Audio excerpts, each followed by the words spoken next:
Hello viewer, সবাইকে আসসালামু আলাইকুম। কেমন আছেন? আমাদের চাঁদপুর জেলার একটা ঐতিহ্য জায়গা চাঁদপুর তিন নদীর মোহনা বড় স্টেশন বলে এবং ইলিশের বাড়ি চাঁদপুর বলে সবাই চিনে এই জায়গাটা কিন্তু সুপরিচিত সারা বাংলাদেশে এবং দেশ বিদেশে। ইলিশের বাড়ি চাঁদপুর তিন নদীর মোহনা, ডাকাতিয়া, পদ্মা, মেঘনা বড় স্টেশন। এই জায়গাতে সব জায়গার থেকে এই জায়গাটাতে ঘুরতে আসে বিভিন্ন জায়গার থেকে, দেশ বিদেশ সব জায়গার থেকে এখানে ঘোরার জন্য বিভিন্ন মানুষজন, আমার ভাই বোন এবং আত্মীয় স্বজন এবং এলাকাবাসী, দেশ বিদেশ সবাই এখানে ঘুরতে আসে। তো সেই জায়গাটাতে আজকে ঈদের উপলক্ষে পর্যাপ্ত পরিমাণ মানুষ এখানে আমরা সবাই ঘুরতে এসেছি। ফ্যামিলি, বাচ্চা এবং পরিবার পরিজনদেরকে নিয়ে সবাইকে নিয়ে এখানে ঘোরার জন্য আসছি ঈদের উপলক্ষে, সবাইকে নিয়ে, ফ্যামিলি সবাইকে নিয়ে।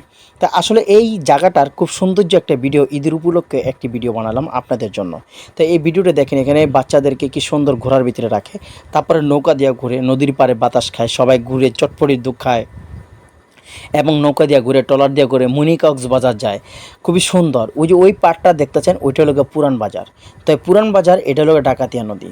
তারপরে এই যে সৌন্দর্য, নৌকা সারি সারি বিছানো এবং সৌন্দর্য এবং ট্রলার দিয়ে ঘোরা এবং নদীর পাড়ে ছবি তোলা এবং সৌন্দর্য ঘোরা, সবাই মিলে একটা হাসি আনন্দ ঈদের উৎসবে সবাই আমরা এই পর্যটন এবং সুন্দর চাঁদপুরের তিন নদীর মোহনা এবং ইলিশের বাড়ি চাঁদপুর বড় স্টেশন আমরা ঘুরতে এসেছি। তাই এখানে সবাই মা, বাবা, ভাই, বোন, আত্মীয় স্বজন, পরিবার পরিজনদেরকে, ছেলে সন্তানদেরকে সবাইকে নিয়ে ঘোরার জন্য আসছি। এখানে পর্যাপ্ত পরিমাণ, শুক্রবার হলেও সবাই আসে এখানে ঘোরার জন্য। শতে শতে হাজার হাজার লোকজন এখানে ভিড় করে এবং ঘুরতে আসে।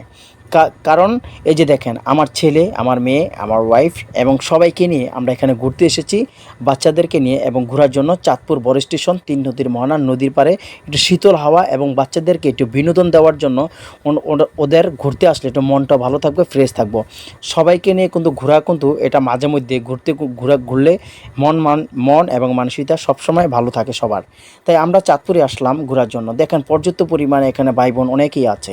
তাই এখানে কেউ ছবি তোলে, কেউ ট্রলার দিয়ে ঘুরে, কেউ নদীর পথে ঘুরে, কেউ নৌকা দিয়ে ঘুরে, কেউ চটপটি খায়, কেউ বসে শীতল হাওয়া খায় এবং কেউ বাদাম খায়।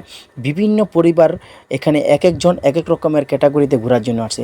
এখানে পর্যাপ্ত পরিমাণ আছে। এখানে যে দেখেন, আমরা চা খাওয়ার জন্য এখানে আসছি চার দোকানে। চা খাওয়ার জন্য চার দোকানে আসলাম, তান্দুরি চা। এখানে দেখেন খুব সুন্দর, 30 টাকা, 40 টাকা, 50 টাকা, 100 টাকা পর্যন্ত চার। দেখেন কি সুন্দর সবুজ গাছ এবং এই বড় স্টেশন চাঁদপুরে খুব সুন্দর সুন্দর এই গাছের নিচে পর্যাপ্ত পরিমাণ চটপটির দোকান, শরবতের দোকান, চার দোকান এবং সব ধরনের খাবারের এখানে দোকান আছে। এবং পর্যাপ্ত পরিমাণ এখানে খেলনা, দোলা এবং বিনোদন নেওয়ার জন্য পর্যাপ্ত পরিমাণ এবং সব কিছু এখানে সুব্যবস্থা আছে। তাই আমাদের চাঁদপুরের কিন্তু একটা অহংকার, চাঁদপুরের একটা গৌরব, চাঁদপুরের একটা সৌন্দর্য। আমার ছেলে, আমার মেয়েকে নিয়ে আমি একে দেখেন হাঁটতেছি, ঘুরতেছি, একটা আনন্দ ফিল করতেছি। অর্থাৎ এই আনন্দ ফিল করাটা কিন্তু একটা আলাদা সাবজেক্ট। কারণ পরিবার পরিজনদেরকে নিয়ে, ছেলে সন্তানদেরকে নিয়ে যখন ঘুরতে যাবেন এক জায়গায়, সেটা কিন্তু মনটা কিন্তু খুবই আনন্দিত লাগে। দেখেন, এই যে আমার ছেলে চুপ করে বসে রয়েছে, মেয়েও দেখা দিচ্ছে চটপটি ফুচকা খাইবো, মানে পানি খাবে এবং সবাইকে নিয়ে আমরা খাওয়ার জন্য প্রস্তুতি নিচ্ছি। তেমন ফুচকা দিচ্ছে, আমরা খাবো। এবং আসলে এইখানে আসা, একটু ঘোরার পরে একটু বাদাম, একটু পানি, একটু ফুচকা, চটপটি, এটাই কিন্তু আনন্দ।